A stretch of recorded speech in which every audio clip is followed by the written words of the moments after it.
오늘 하나님께서 우리에게 주시는 말씀은 요한 1서 4장 7절에서 21절 말씀까지입니다. 요한 1서 4장 7절에서 21절 말씀까지를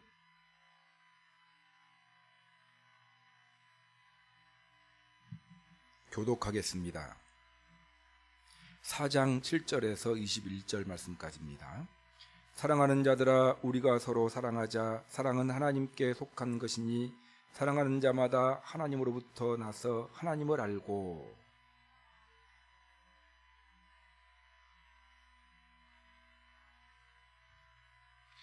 하나님의 사랑이 우리에게 이렇게 나타난 바 되었으니 하나님이 자기의 독생자를 세상에 보내심은 그로 말미암아 우리를 살리려 하심이니라.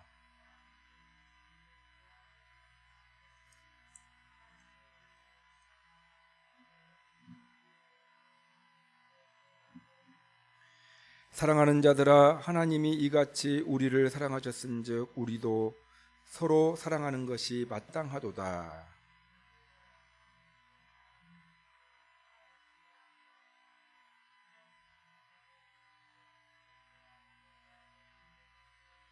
그의 성령을 우리에게 주심으로 우리가 그 안에 거하고 그가 우리 안에 거하시는 줄을 아느니라.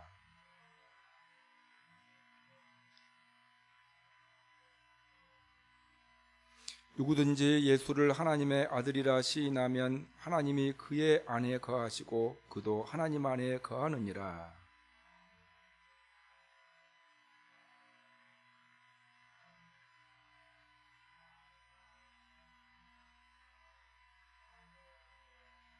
이로써 사랑이 우리에게 온전히 이루어진 것은 우리로 심판날에 담대함을 가지게 하려 함이니 주께서 그러하신 것 같이 우리도 이 세상에서 그러하니라.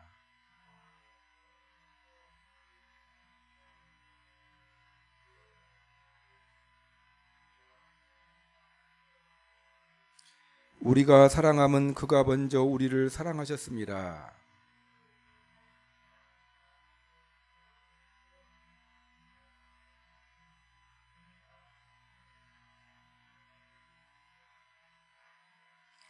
다 같이 우리가 이 계명을 주께 받았나니 하나님을 사랑하는 자는 또한 그 형제를 사랑할지니라. 아멘. 우리는 지난주에 거짓 진리를 잘 분별할 것에 대해서 이제 지난번 본문에서 살펴보는 시간을 가졌습니다. 요한일서 4장 1절에서 7절 말씀은 삽입구절이다라고 말씀을 드렸어요. 요한 1서에서 사도 요한이 독자들에게 말하고자 하는 바는 하나님과 친밀한 교제를 이루는 사람이 되라, 이렇게 권면을 합니다. 그래서 하나님과 친밀한 교제를 이루게 되면 모든 문제가 해결되고 풀립니다. 하나님과 친밀한 교제를 이루는 사람이 풍성하지 못한 삶을 살 이유가 없는 거고요. 하나님과 친밀한 교제를 이루는 사람은 평강의 삶을 살 것이요, 하나님과 친밀한 교제를 나누는 삶을 살아가는 사람들은 이단에 빠지지도 않습니다. 하나님과 친밀한 삶을 살아가는 것이 우리 그리스도인들의 삶의 목표가 되어야 하고 모든 문제를 푸는 열쇠입니다. 하나님과 친밀한 교제를 나누기 위해서 세상을 사랑하지 말고 이단을 경계하고, 이런 권면의 말씀들을 요한이 많이 했습니다. 그리고 이제 요한일서 이야기하는 중간에 4장 1절에서 7절 말씀까지 해서 409절로 이제 참 진리의 말씀을 잘 분별하라, 분별력을 가질 것을 말씀하셨습니다. 그래서 거짓 선지자들도 있고 거짓 선지자들의 사설들이 있고 그 특징이 무엇인가도 설명하고 있고요, 진짜 주의 사도들의 교훈이 있습니다. 이런 것들을 듣고 분별하라는 거예요. 핑계댈 수가 없어요. 하나님께서는 나중에 하나님 앞에 가가지고 왜 나에게 그런 건 안 가르쳐 주셨습니까? 뭐 이런 핑계를 댈 거리가 없다. 지금 생각해 보면 핑계 댈 거리가 많이 있을 것 같은데 가서 하나님께서 이제 차근차근 이야기하실 거예요. 그때도 분별하는 법도 다 가르쳐 줬지 않냐. 이거 증거되면 꼼짝없이 말을 못한다고 하지 않습니까? 그래서 하나님께서 분별하라고 이야기를 했어요. 거짓 사설과 참 진리를 가르치는 자들과 잘 분별하는 분별력을 갖는 그런 여러분들이 되시기를 바랍니다. 여러분 이단으로 빠지시는 분들도 많이 이야기를 했어요. 막 신천지에 대해서도 많이 이야기를 하고 빠지면 안 됩니다. 특징이 뭡니다. 들어놓고 빠져요. 우리 교회에서 그 신천지로 가신 그 집사님도 설명을 많이 하고 마지막에는 신천지 아니라고 해놓고 신천지였거든요. 그러니까 설명을 많이 했어요. 이단의 특징에 대해서 신천지로 빠지면 안 된다고 경고도 하고 경계도 하고 했는데 그건 빠졌어요. 그러니까 몰라서 빠지는 경우보다 알고 빠지는 거예요. 이제 핑계댈 거리가 없습니다. 분별하라고 지금 또 이야기하고 있잖아요. 우리 성도님들 하나님의 말씀의 의미를 정확하게 파악하셔가지고 거짓 선지자들의 거짓 가르침과 참 진리를 바르게 분별하는 분별력을 우리 성도님들이 꼭 가지시기를 바랍니다. 다 알아요. 분별을 할 수 있어요, 우리가. 분별 못하고 빠지는 경우보다 분별할 줄 알면서 빠지는 경우들이 훨씬 더 많습니다. 자, 오늘 본문에서는 이제 3장까지 이야기하고 중단했던 요한이 최종적으로 말하고자 하는 바가 뭘 말하고자 한다고 그랬어요? 하나님과 친밀한 교제를 이루라. 이 이야기를 하는 거예요. 하나님과 친밀한 교제를 이루라. 이 이야기를 하기 위해서 그 흐름으로 다시 이제 7절부터 21절 말씀까지 다시 그 사랑 실천에 관한 주제를 계속해서 다루고 있습니다. 7절을 한번 읽어보겠습니다. 시작. 사랑하는 자들아 우리가 서로 사랑하자. 사랑은 하나님께 속한 것이니 사랑하는 자마다 하나님으로부터 나서 하나님을 알고. 이제 그 사도 요한이 독자들을 향해서 뭐라고 말하고 있습니까? 사랑하는 자들아 우리가 서로 사랑하자. 그래서 우리는 누구를 말합니까? 사도 요한도 포함되고 또 이 편지를 받는 초대교회 성도들도 다 포함된 거예요. 우리가 서로 사랑하자. 이렇게 권면하고 있습니다. 자, 사랑하자라는 말이 뭐예요? 사랑을 실천하자라는 말이에요. 사랑하자, 사랑해야 돼. 이 생각으로 끝내고자 했다면 사랑하자라는 말을 쓰지 않았을 것입니다. 이게 사랑이 중요하다는 걸 알았으니까 우리가 서로 사랑하자. 이렇게 권면을 합니다. 자, 그래서 여러분 사랑은 실천의 용어라는 것을 꼭 기억했으면 좋겠어요. 그래서 실천되지 않는 사랑은 사랑이 아닙니다. 그래서 요한 1서 앞에서 말했잖아요. 행함과 진실함으로 사랑하자. 행함과 진실함이 빠지면 사랑이 아니라는 거예요. 생각만 하고 있으면 사랑하는 것이 아닙니다. 사랑해야지 해놓고 생각만 하고 있어요. 이제 그 사랑은 성경에서 말하고 있는 최소한도로 성경에서 말하고 있는 사랑은 아니라는 것입니다. 유교적인 사랑이 있어요. 유교적인 사랑. 제가 이제 옛날에 할머니한테 많이 들은 이야기인데 이제 어머니들은 자식들을 많이 사랑하잖아요. 이게 이제 사랑을 받아요. 근데 아버지들은 사랑을 표현 안 해요. 그래놓고 이제 할머니가 뭐라고 이야기하냐면요. 속에서 피눈물 난다고.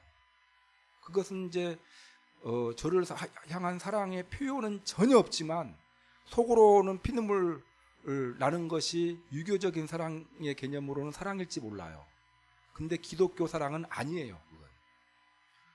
표현되지 않는 사랑은 사랑이 아닙니다. 속에서 피눈물 난다고. 속으로만 피눈물 나면 뭐예요? 겉으로 속으로 피눈물을 나지 말고 조금이라도 사랑해 주는 것이 그것이 더 성경적인 의미의 사랑이라는 겁니다. 이게 표현되지 않는 것은 사랑이 아니에요. 이제 우리 남자 성도들이 이런 이야기를 좀 많이 들었으면 좋겠어요. 남자 이제 지금은 많이 달라졌지만 하여튼 속으로만 하는 사랑, 표현되지 않는 사랑은 사랑이 아니에요. 사랑은 실천적인 용어라는 것을 꼭 우리 성도님들 기억했으면 좋겠어요. 조금 있다가 하나님이 우리를 사랑했다라고 하는데 하나님 사랑의 증거가 뭐냐면 실천된 사랑을 증거로 삼고 있어요. 속으로만 꿍하고 사랑하는 것은 이건 사랑, 기독교에서 말하는 사랑이 아닙니다. 표현되어져야 교회에서 말하는 사랑이다라는 걸 꼭 기억했으면 좋겠습니다. 자, 여기 보면은요, 사랑하는 자들아 우리가 서로 사랑하자 해놓고 7절에 보면 사랑은 시작 사랑은 하나님께 속한 것이니 사랑은 누구에게 속했습니까? 하나님께. 사랑은 하나님께 속한 거예요. 하나님으로부터 나온 것이 사랑입니다. 그래서 여러분 성경에 아주 두꺼운 성경에서 말하고 있는 계명은 딱 한 단어로 요약하면 사랑하라 이렇게 요약할 수 있다고 말씀드렸어요. 사랑하라. 하나님의 관계, 하나님에 대한 계시의 책이 성경인데 한 단어로 요약하면 사랑이에요. 두 개로 요약하면 하나님 사랑, 이웃 사랑으로 나눈다고 말씀드렸죠. 자, 사랑은 하나님께 속한 거예요. 하나님 겁니다. 사랑은 하나님으로부터 나왔어요. 그러니까 우리가 하나님의 자녀죠. 그럼 사랑의 주체는 우리 교회가 되어야 되고 그리스도인들이 주도적으로 사랑을 해야 됩니다.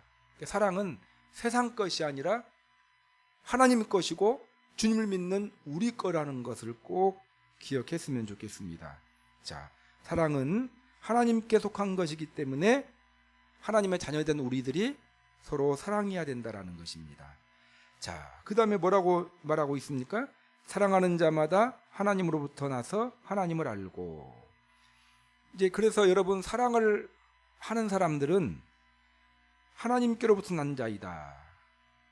그러니까 하나님을 알고 있는 사람은, 하나님을 만나본 경험이 있는 사람은 사랑을 행하는 사람이 되어야 된다라는 거예요. 그래서 사랑하는 자마다 하나님으로부터 나서 하나님을 알고. 그 다음에 8절을 읽어보겠습니다. 시작.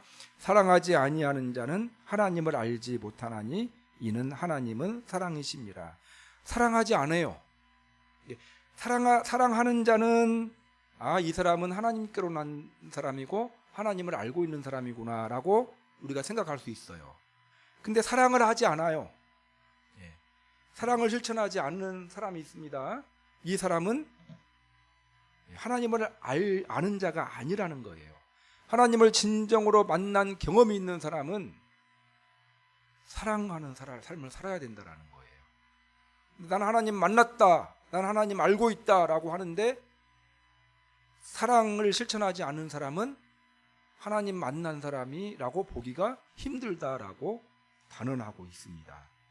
그래서 하나님은 사랑이시기 때문에 사랑을 모르고 사랑을 행치 않은 자는 하나님을 모르는 것이다 라고 그렇게 우리가 규정할 수가 있습니다. 자, 그래서 그리스도인인지 아닌지를 평가하는 기준, 뭘로 평가를 할 수 있겠습니까?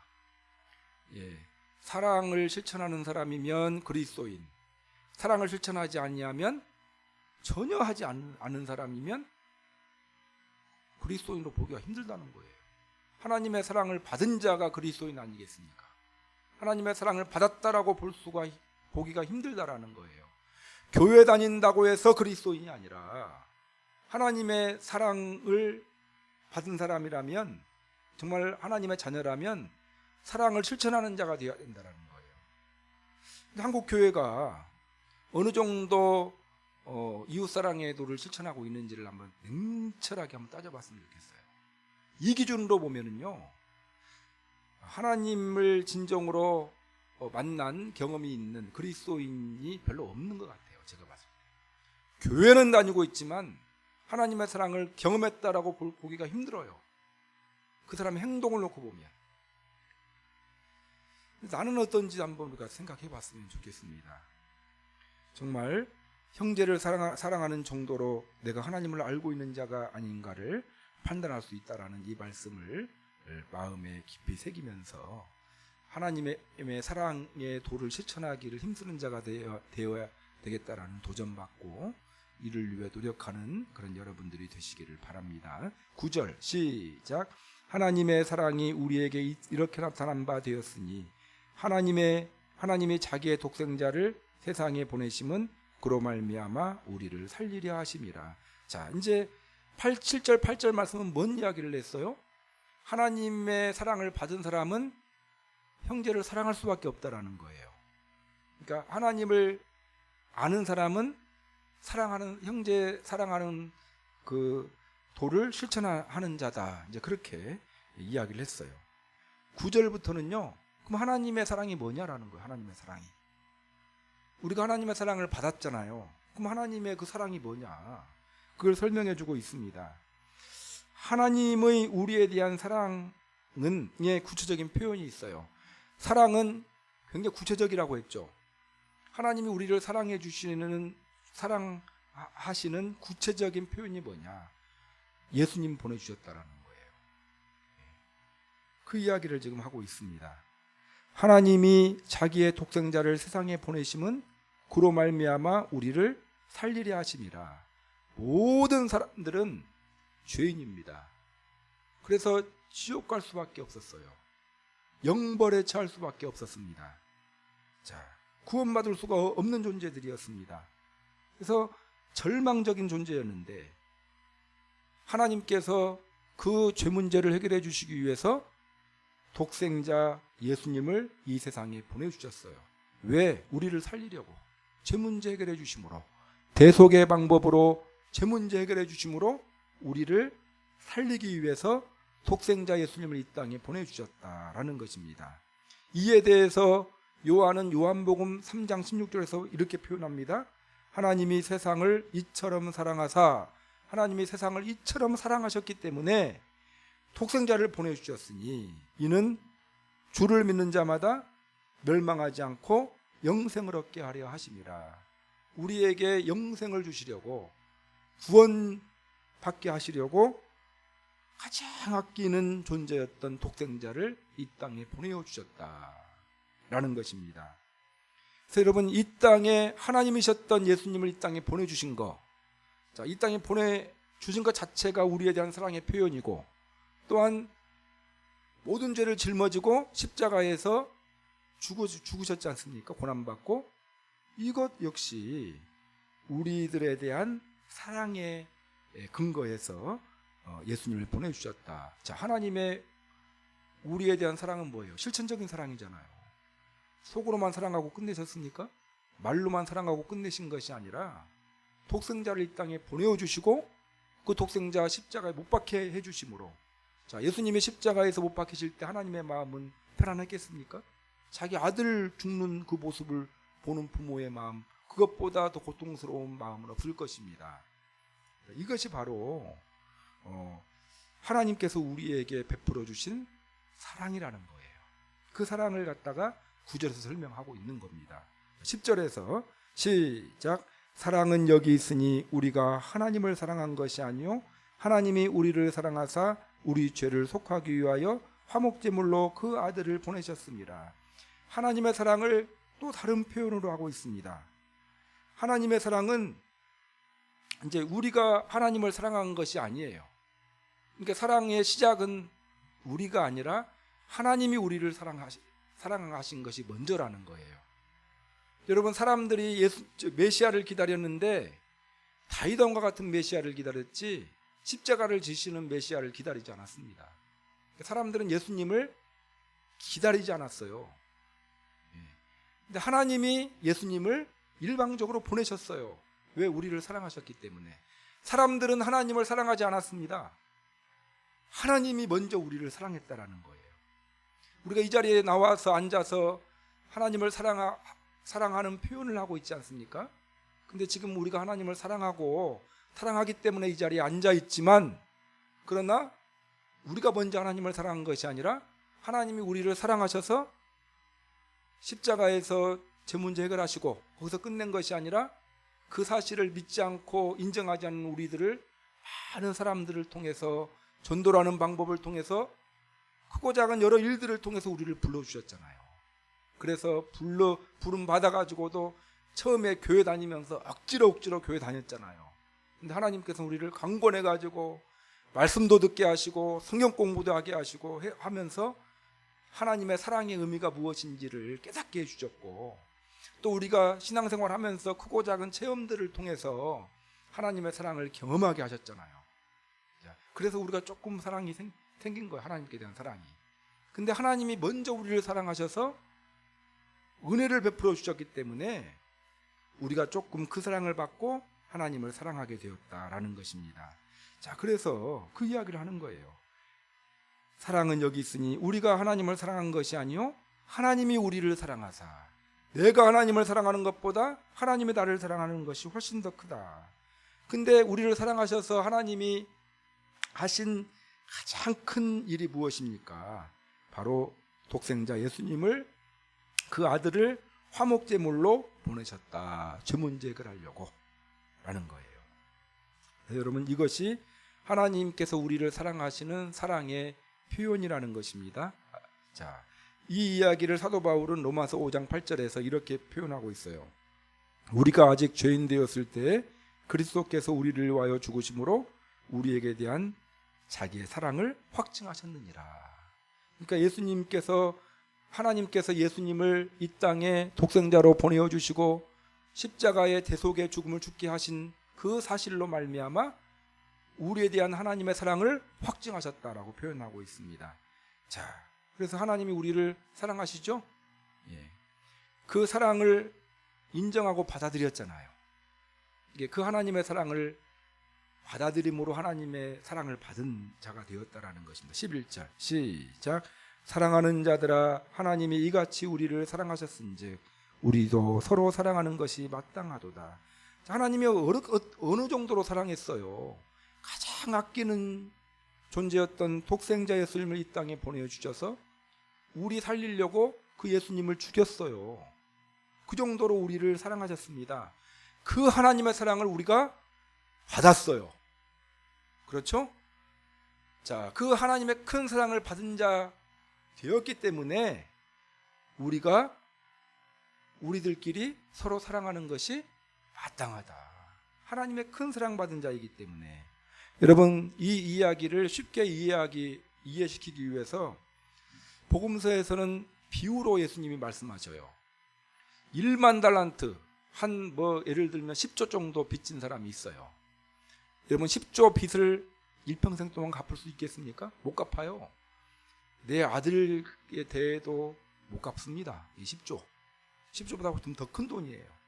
자, 이 사람이 무슨 희망이 있었겠습니까? 1만 달란트 빚을 지고 있는 사람이 희망 없이 살고 있었는데, 그 빚을 빌려준 사람이 굉장히 인자한 사람이에요. 그래서 너무너무 자기한테 빚을 진 1만 달란트 빚진 자가 고통스럽게 인생을 살아가니까 탕감해 줬어요. 안 갚아도 된다 하고, 너 자유롭게 살아라, 이렇게 이야기를 해줬습니다. 용서해 줬어요. 근데 일반 달란트 빚진 자가 얼마나 기뻤겠습니까? 길을 걸어가는데 자기한테 300만 원 빚진 사람, 300데나리온, 300만 원 빚진 사람을 만났어요. 그래도 어떻게 합니까? 갚으라고 한 번만 봐달라고 하니까 감옥에 가둬버렸어요. 그 소식을 누가 들었습니까?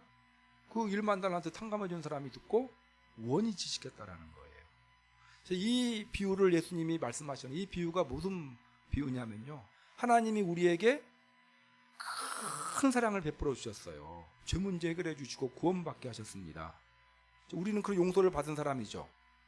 예, 하나님의 큰 사랑 받았어요.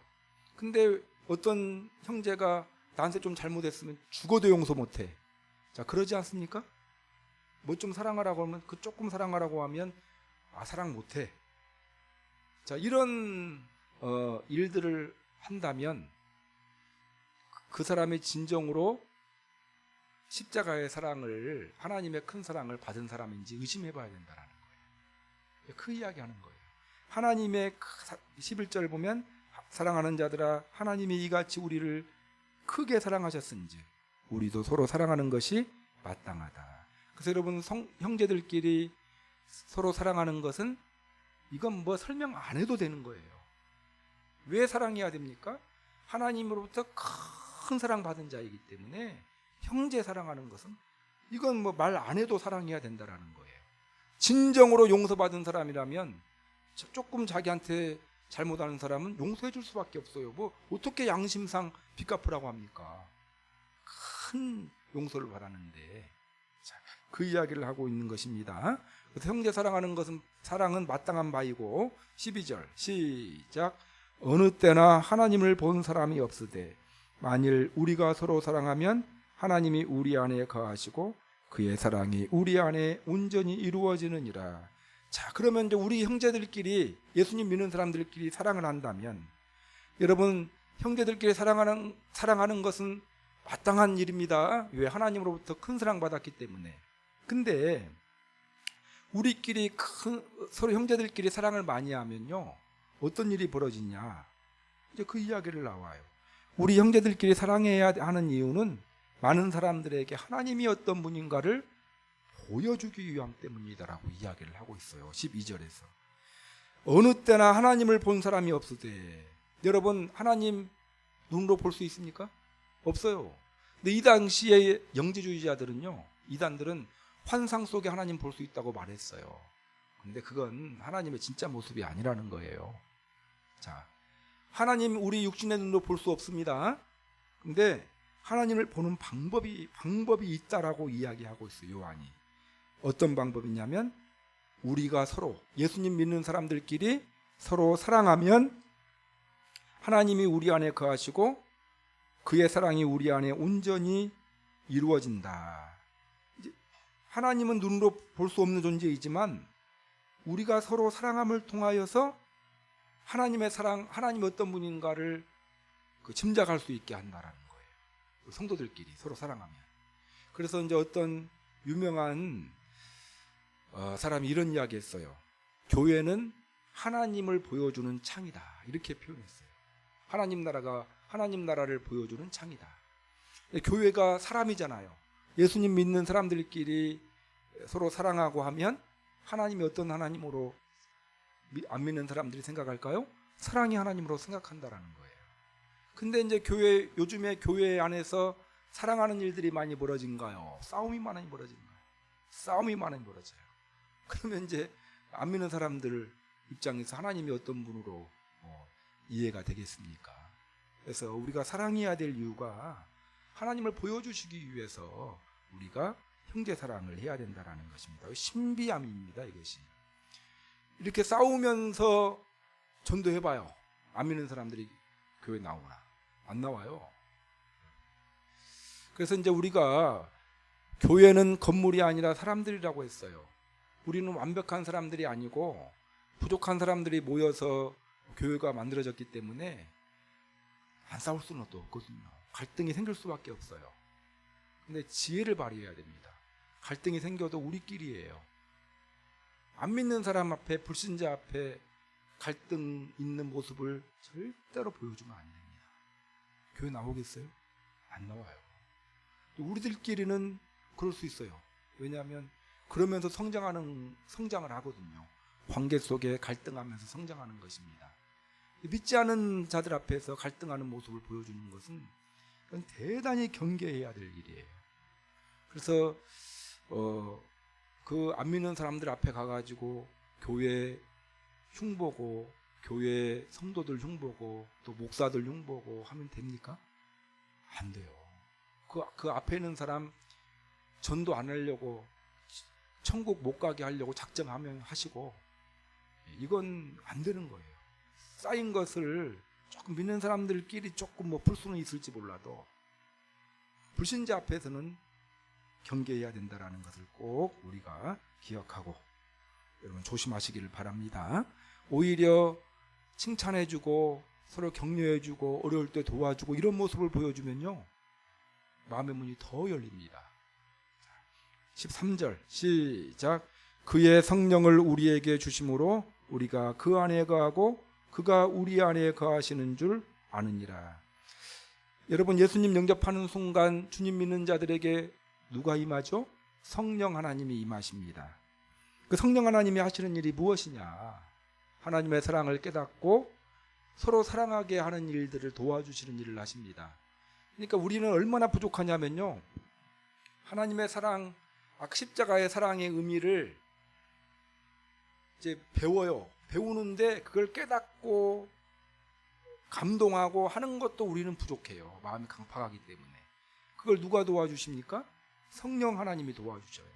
하나님의 큰 사랑받은 자이기 때문에 형제 사랑해야 돼. 우리가 이 말씀 들었을 때 어떤 마음이 듭니까? 형제 사랑해야지 해놓고 마음 먹었다고 해서 사랑이 됩니까? 또 미운 사람 한 명 보면 또 사랑, 죽어도 못해, 이런 생각 나잖아요. 이것을 돕기 위해서 오신 분이 누구예요? 성령님이에요. 그래서 성령님의 도움받아 하나님의 큰 사랑 깨닫고 성령님의 도움받아 도저히 사랑할 수 없는 형제들을 사랑하기를 힘쓰는 우리들이 되어야 합니다. 13절, 그의 성령을 우리에게 주심으로 우리가 그 안에 거하고 그가 우리 안에 거하시는 줄을 아느니라. 우리가 그 안에 거하고 그가 우리 안에 거하고, 요한이 자주 쓰는 표현이에요. 이 표현은요. 요한계시록 3장 20절에 보면은 볼지어다 내가 문 밖에 서서 두드리노니 누구든지 내 음성을 듣고 문을 열면 내가 그에게로 들어가 그와 더불어 먹고 그는 나와 더불어 먹으리라. 이 표현이 있죠. 요한계시록이잖아요. 요한이 쓴 표현입니다. 다 비슷비슷해요. 자, 우리가 그 안에 거하고 그가 우리 안에 거한다라는 말을 한마디로 표현하면요, 요한일서의 목표라고 했어요. 하나님과 친밀한 교제예요. 그러니까 요한계시록의 목표가 요한일서의 목표가 뭐라고요? 하나님과 친밀한 교제를 나누는 것이 목표라고 했어요. 자, 그래서 성령의 도우심을 받아 우리가 하나님과 친밀한 교제를 이룰 수 있는 조건을 갖추게 되었다. 그래서 그 이야기를 우리가 생각해 볼 수가 있고, 14절 시작. 아버지가 아들을 세상의 구주로 보내신 것을 우리가 보았고 증언하노니. 자, 요한이 이제 말하고 있는 바예요. 요한은 아버지는 누굽니까? 성부 하나님이, 아들은 예수님을 말하죠. 세상의 구주로 보내신 것을 요한은 직접 봤죠, 눈으로. 그리고 그걸 또 증언하고 있어요. 자, 아버지가 아들을 세상의 구주로 보내신 것이 뭐라고 했어요? 하나님의 사랑이라고 했잖아요. 그렇죠? 이 하나님의 사랑을, 이건 만들어내는 이야기가 아니라 하나님이 성부 하나님이 인간을 구원하시기 위해서 독생자 예수님, 하나님이셨던 예수님을 인간의 몸을 입고 이 땅에 오게 하시고 또 대속의 죽음을 죽게 하신 그것은 직접 보았다라는 거예요. 그 만들어낸 이야기가 아니라 사실이고, 그것을 우리가 직접 경험했다. 하나님의 사랑을 직접 경험했다라고 14절에서 이야기하고 있고요. 15절 시작. 누구든지 예수를 하나님의 아들이라 시인하면 하나님이 그 안에 거하시고 그도 하나님 안에 거하시느니라. 그래서 하나님의 사랑은 이미 이제 십자가를 통해서 증명되었죠. 근데 그 사랑을 내가 내 것으로 만들려면 어떻게 해야 됩니까? 누구든지 예수를 하나님의 아들이라 시인하면 된다라는 거예요. 짧게 이야기했지만 이것은 요한이 요한복음과 요한계시록에서 자세히 설명했어요. 요한이 요한복음 1장 12절에서 뭐라고 이야기하고 있습니까? 영접하는 자고 그 이름을 믿는 자에게는 하나님의 자녀가 되는 권세를 주셨으니. 예수님이 하나님의 아들이시고 십자가에서 대속의 죽음을 죽으심으로 죄 문제를 해결하시고 그 주님을 내 인생의 주인으로 영접합니다라고 고백하는 것을 하나님의 아들이라 시인한다라는 말로 이제 이렇게 표현할 수가 있습니다. 예수님을 영접하고 예수님을 시인하면 구원받을 수 있다. 이제 그 이야기를 하고 있는 것이죠. 자, 그래서 하나님의 사랑을 받아들이면, 하나님의 사랑을 어떻게 받아들입니까? 예수님을 영접하는 그 입술의 시인을 통해서 받아들이죠. 그러면 하나님이 그의 안에 거하시고 그도 하나님 안에 거하느니라. 하나님과 친밀한 교제가 이루어지고 그런 조건이 형성이 된다라는 것입니다. 자, 우리 예양교회 성도님들 예수님을 구세주로 인정하시고 영접하셨죠. 우리는 이제 하나님과 친밀한 교제의 조건이 형성된 자라는 사실을 흔들림 없이 믿으시기를 바랍니다. 16절 시작. 하나님이 우리를 사랑하시는 사랑을 우리가 알고 믿었노니 하나님은 사랑이시라. 사랑 안에 거하는 자는 하나님 안에 거하고 하나님도 그의 안에 거하시느니라. 하나님이 우리를 사랑하시는 사랑을 우리가 알고 믿었다라는 거예요. 여기서 보면은 하나님이 우리를 사랑하시는 사랑을 우리가 알고 믿었다. 안다라는 말은 경험한다라는 거예요. 머리로 알고가 아니라 경험했다. 자, 하나님이 우리를 사랑하시는 그 사랑을 요한은 경험했어요. 예수님을 영접함으로 경험했습니다. 그 사실을 경험하고 예수님을 믿었다라는 거예요. 하나님은 사랑이시다.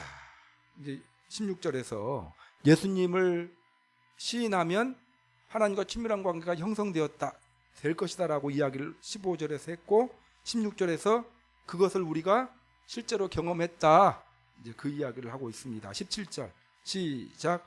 이로써 사랑이 우리에게 온전히 이루어진 것은 우리로 심판날에 담대함을 가지게 하려 함이니 주께서 그러하신 것 같이 우리도 이 세상에서 그러하니라. 이 말은 무슨 말이냐면요, 이제 하나님, 이로써 사랑이 우리에게 온전히 이루어진 것은 하나님과 친밀한 교제가 우리가 이루어지는 조건을 우리가 갖추었죠. 하나님과 친밀한 교제를 이루어야 하는, 교제를 해야 되는 중요한 이유 중에 하나는 무엇이냐면 심판날에 담대함을 가지게 하기 위해서. 심판날은 어떤 날입니까? 예수님이 이 땅에 재림하시는 날, 심판하시는 날. 하나님과 친밀한 교제를 하고 있는 사람은 하나님이 두렵겠습니까? 안 두렵죠. 친밀한 교제가 없는 사람들은 두려워요. 하나님과 친밀한 교제를 하고 있는 사람은 예수님이 오늘 와도 지금 두렵지 않습니다. 그런데 하나님과 친밀한 교제를 하지 않고 있는 사람은 어떤 마음이 들어요? 두려워요. 다음에 좀 오셨으면 좋겠다고, 이런 생각 갖는 거예요. 그래서 여러분, 마라나타라는 말이 있거든요. 주 예수여 어서 오시옵소서. 그리스도인들은 마라나타 신앙을 가져야 된다라고 이야기하고 있거든요. 하나님과 친밀한 교제를 이루는 사람은 마라나타 신앙을 가지고 있겠죠. 그러겠죠? 근데 하나님과 친밀한 교제를 이루지 않는 그리스도인들은요, 마라나타 신앙 없어요. 그러지 않겠습니까? 우리 양교회 성도님들은 하나님과 친밀한 교제를 통하여 심판대 앞에 담대하고 당당하게 서는 그런 복된 믿음의 사람들이 되시기를 바랍니다. 18절 시작. 사랑 안에 두려움이 없고 온전한 사랑이 두려움을 내쫓나니 두려움에는 형벌이 있습니다. 두려워하는 자는 사랑 안에서 온전히 이루지 못하였느니라. 똑같은 말의 다른 표현이에요. 사랑 안에 두려움이 없고 온전한 사랑이 두려움을 내쫓나니, 하나님과 친밀한 교제, 온전한 사랑은 친밀한 교제를 표현하는 다른 표현입니다. 하나님과 친밀한 교제를 이루는 사람은 두려움이 없다라는 거예요. 두려움을 내쫓는 능력이 있다라는 거예요. 그 친밀한 교제는 두려워하는 이유는 형벌이 있기 때문에, 두려워하는 자는 사랑에서 온전히 이루지 못하였느니라. 이게 심판을 두려워한다라는 것은 하나님과 친밀한 교제를 지금 하고 있지 못하기 때문에 그렇다라는 17절의 또 다른 표현이 18절입니다. 자, 19절 시작. 우리가 사랑함은 그가 먼저 우리를 사랑하였습니다. 또다시 반복하는 거예요. 요한이 우리가 서로 사랑하는 것은 왜 사랑합니까? 하나님이 우리를 사랑하셨기 때문에. 그 하나님의 사랑이 뭐예요? 예수님을 이 땅에 보내주시고 또 십자가의 대속으로 죄 문제 해결해 주시고, 하나님이 먼저 우리를 사랑하셨기 때문에 그렇습니다. 그래서 여러분, 형제를 사랑하기 위해서 먼저 선행돼야 될 것이 뭐예요? 하나님의 사랑을 받는 것이 먼저예요. 그러니까 하나님의 사랑을 받아야 형제 사랑할 수 있어요. 자, 하나님의 사랑 받았죠. 근데 하나님의 사랑을 잊어버리잖아요. 바쁘게 살다 보면. 근데 어디 오면 깨달음 있습니까? 교회 와가지고 말씀 듣고 찬송의 내용 보면, 아까 찬송 부를 때 십자가 그늘 아래 나 쉬기 원하네 찬양했잖아요. 십자가가 뭐예요? 하나님의 사랑이잖아요. 찬송 부르다 보면 하나님께서 나에게 베풀어 주신 사랑을 깊이 생각하게 되죠. 그러면서 우리 마음이 녹죠. 마음이 풀립니다. 그러면 이제 옆에 미운 사람 아까 그 찬양 하기 전까지는 미웠는데 그 찬양하고 나면 어떤 마음이 생깁니까? 조금 마음이 풀려요. 찬양을 한 이제 3곡 정도 했어요. 더 많이 풀려요. 그러니까 하나님의 사랑을 우리가 받아야 형제 사랑할 수 있다라는 거예요, 여러분. 그러니까 은혜 생활해야 형제를 사랑할 수 있어요. 우리 믿지 않은 남편들이 참 어리석어요. 교회 나가서 은혜 받으면 나는 더 사랑받거든요. 근데 뭐 합니까? 교회 나가가지고 예수님한테 질투를 느껴요. 못 나가게 해요. 그러면 교회 안 나가면 하나님의 사랑 깊이 있게 깨닫지 못한 부인이 어떻게 합니까? 바가지 더 긋거든요. 그걸 몰라요. 알 리가 없죠. 여러분, 이 순서를 꼭 기억했으면 좋겠습니다. 19절에 우리가 사랑함은 그가 먼저 우리를 사랑하셨습니다. 내가 형제를 사랑하는 마음이 약하다 그러면요, 하나님께서 나에게 베풀어 준 사랑을 내가 많이 잊고 있다라는 거예요. 그래서 형제를 사랑하기 위해서는 하나님 앞에 나와서 기도함으로 그 하나님께서 베풀어 준 사랑의 의미를 깊이 깨닫는 것이 우선 선행되어야 합니다. 이제 우리 양교회 성도님들도 그렇고 저도 그렇고 코로나로 인해서 영성이 식었다라는 말은 하나님의 사랑에 감격하는 그 마음이 식었다라는 거예요. 그러면 누가 힘드냐면 주변 사람, 본인도 힘들고 주변 사람들이 힘들어요. 무슨 말씀인지 아시겠죠? 자, 20절 시작. 누구든지 하나님을 사랑하노라 하고 그 형제를 미워하면 이는 거짓말하는 자니 보는 바 그 형제를 사랑하지 아니하는 자는 보지 못하는 바 하나님을 사랑할 수 없느니라. 누구든지 하나님을 사랑하노라 하고 하나님의 큰 사랑을 받았노라 하고 그래서 나는 하나님께 감사합니다라고 말은 표현하면서 하나님은 사랑한다고 하면서 형제는 사랑하지 않아요. 거짓말이라는 거예요. 여러분, 하나님 사랑하는 것과 형제 사랑은 같이 가는 거예요. 어떤 사람은요, 이런 경우가 있어서 많이 봤어요. 막 예배 드릴 때 막 찬양 부를 때는 막 그렇게 찬양이 하나님 막 감사한다고 해놓고 바로 옆에 형제 보고 이렇게 돌리는 사람이 있어요. 인사도 안 해요. 그 하나님께 대한 사랑의 표현은 가짜입니다. 하나님의 은혜 사랑에 감사하면 형제 사랑할 수밖에 없어요.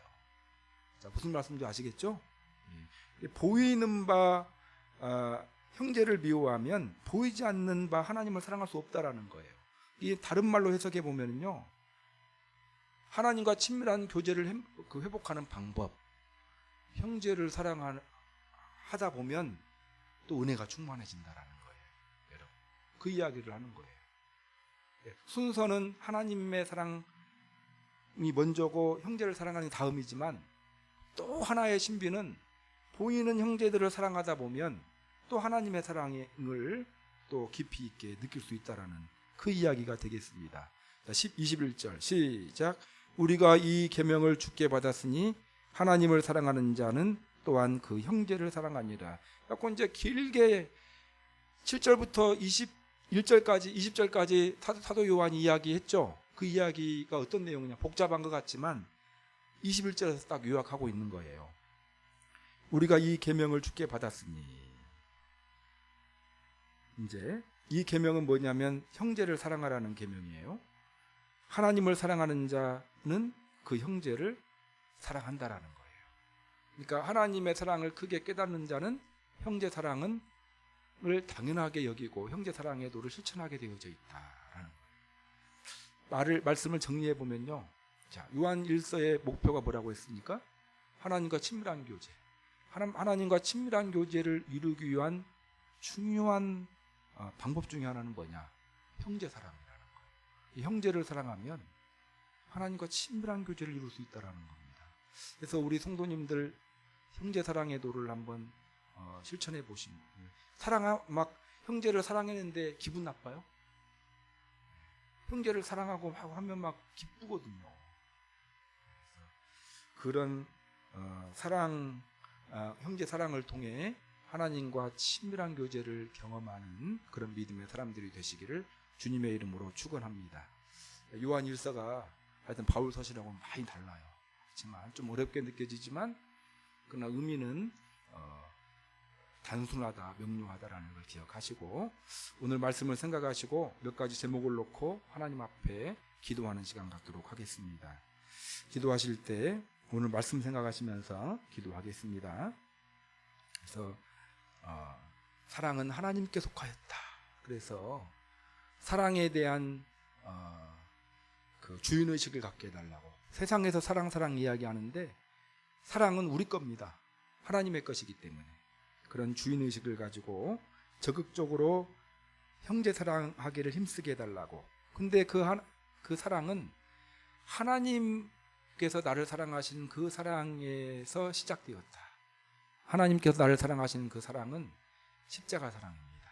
십자가 사랑의 의미를 깊이 깨닫고 그 사랑을 온전히 받아들임으로 말미암아 그 하나님의 사랑에 대한 감격 속에 형제 사랑의 도를 힘써 지키게 해달라고. 네 안에 계신 성령 하나님께 도움 요청해서 그 성령 하나님의 도움받아 형제 사랑하기를 힘쓰게 해달라고 오늘 말씀 생각하시면서 기도했으면 좋겠고요.